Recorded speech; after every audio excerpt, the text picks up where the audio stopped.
On va parler de ce qui fait l'actu culturelle du moment avec ces premières journées de la philosophie d'Alger. Alors, première journée de philosophie d'Alger autour du thème autrui. On va en parler avec celle qui initie cet événement, celle qui l'organise également. Madame, bienvenue à vous.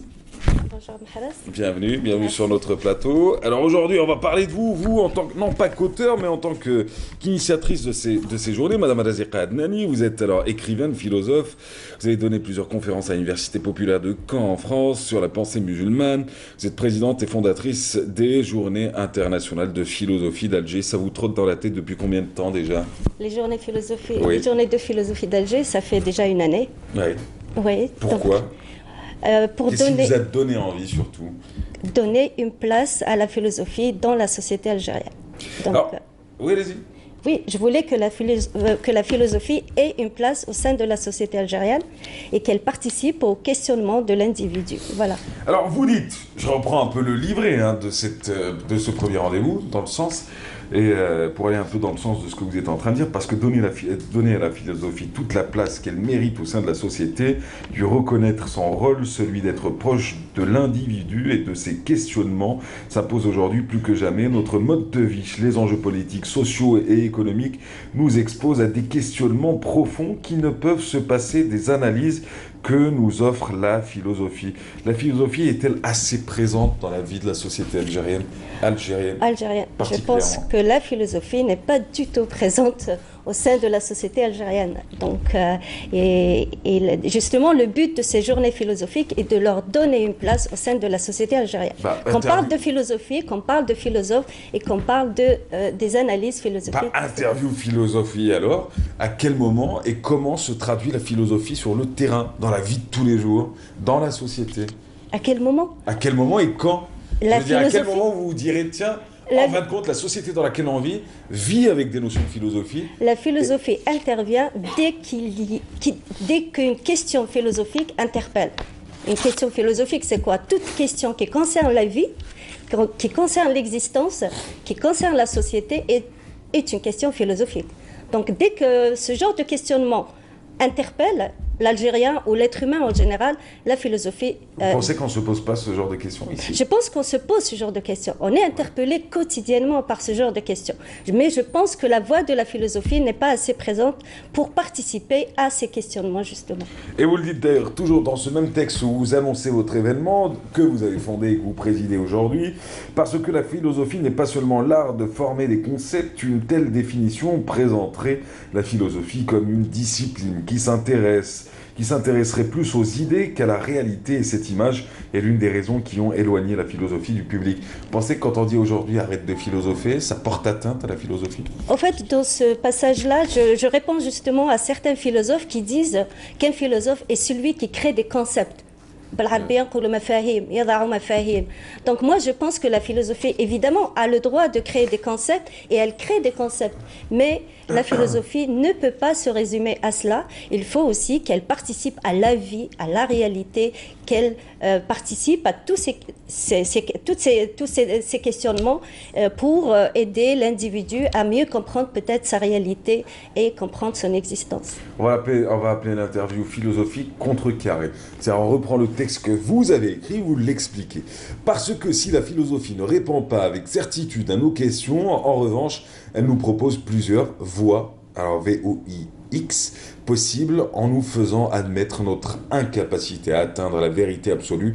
Elle nous apprend à écouter l'autre, elle nous apprend la tolérance. C'est quoi? C'est une forme de fatalisme, la philosophie, selon vous?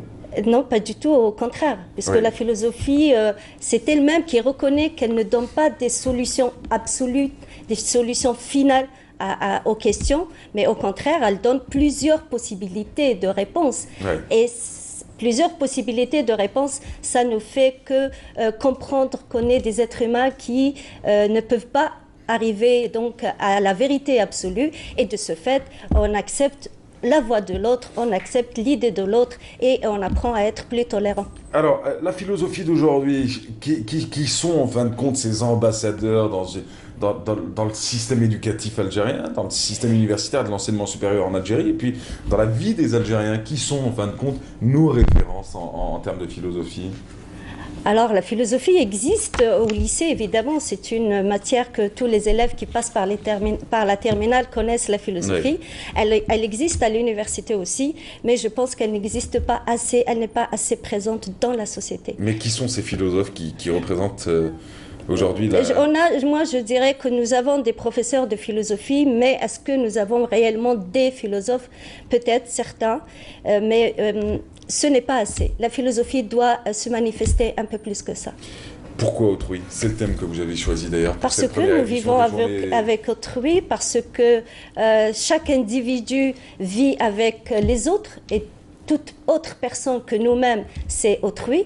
Et je pense qu'aujourd'hui, pour penser notre société, penser notre réalité, il faut penser la relation que nous entretenons avec l'autre. Oui. Donc, quelle est la relation que j'entretiens avec l'autre? L'autre, c'est vous, c'est le reste de l'humanité, c'est toute personne autre que moi.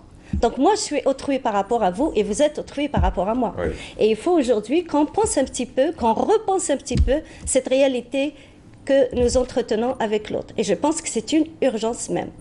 Une urgence vis-à-vis de l'Algérie ou une urgence vis-à-vis de la planète Je pense que c'est une urgence dans le monde entier. Hein. Oui. Il y a des problèmes qui concernent cette relation avec l'autre, mais dans notre société algérienne, je pense que c'est aussi un grand problème qu'il faut prendre vraiment au sérieux. En tout cas, vous avez invité pas mal de philosophes, d'auteurs et de spécialistes de différents domaines. On va en parler dans quelques instants. Vous êtes l'auteur de plusieurs ouvrages, El Kafi fil Falsafa de 2001 et 2003, avec deux précis. Alors, je lis ce qui est écrit sur vous. Deux précis de philosophie destinés aux lycéens et consacrés à l'art de disserter en philosophie. Ta'til l'aql fil fikr al-islami hal yakhdam al-islam am yadhurru bihi, si je ne me trompe pas dans la prononciation. En tout cas, le blocage de la raison dans la pensée musulmane est-il bénéfique ou maléfique à l'islam? Édition Afrique-Orient, c'est sorti d'ailleurs en Maroc en 2011. La nécessaire réconciliation, sortie chez Daliman, Alger 2013. Et puis, elle est l'auteur de nombreux articles publiés par le journal algérien Liberté et par le plus de l'Observatoire. C'est ça l'Observatoire? Le plus de l'Obs. L'Obs. Ouais. Pourquoi l'Observatoire? L'Obs. Alors, tiens, parlons un peu philosophie avant de parler de vos invités. Je reprends encore. Autrui ou l'œil indiscret? Qui n'a pas fait l'expérience d'un regard qui nous offre plaisir et satisfaction? Oui, le regard de l'autre parfois nous offre un grand plaisir.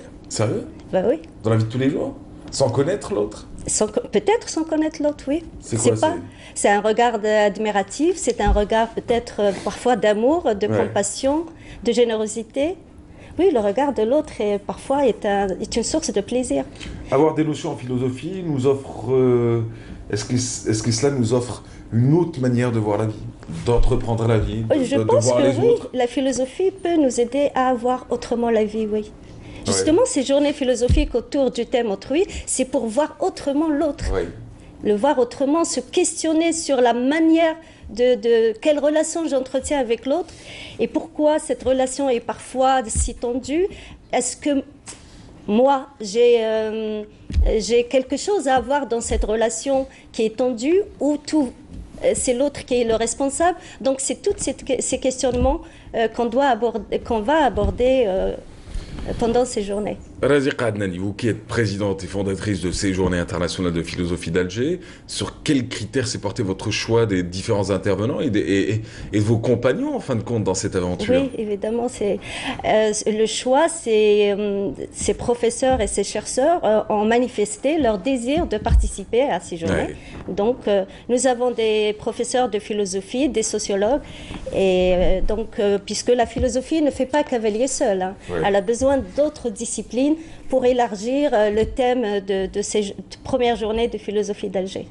Alors, Ali Ziki, il est philosophe de formation, professeur des universités de philosophie et des différents axes de la philosophie des sciences, de la philosophie de l'histoire et de la philosophie médiévale. À l'université d'Alger a également enseigné la philosophie de l'art à l'école supérieure des beaux-arts également. Ahmed Bdjaoui, qu'on connaît bien, tiens. Ouais. Ahmed Bdjaoui, qui n'est plus à présenter, lauréat de l'Institut des hautes études cinématographiques, l'IDEC à Paris, titulaire d'un doctorat en littérature américaine. Fariel Lalami, elle est sociologue, chercheur au GRESCO, groupe de recherche en études sociologiques, Poitiers en France.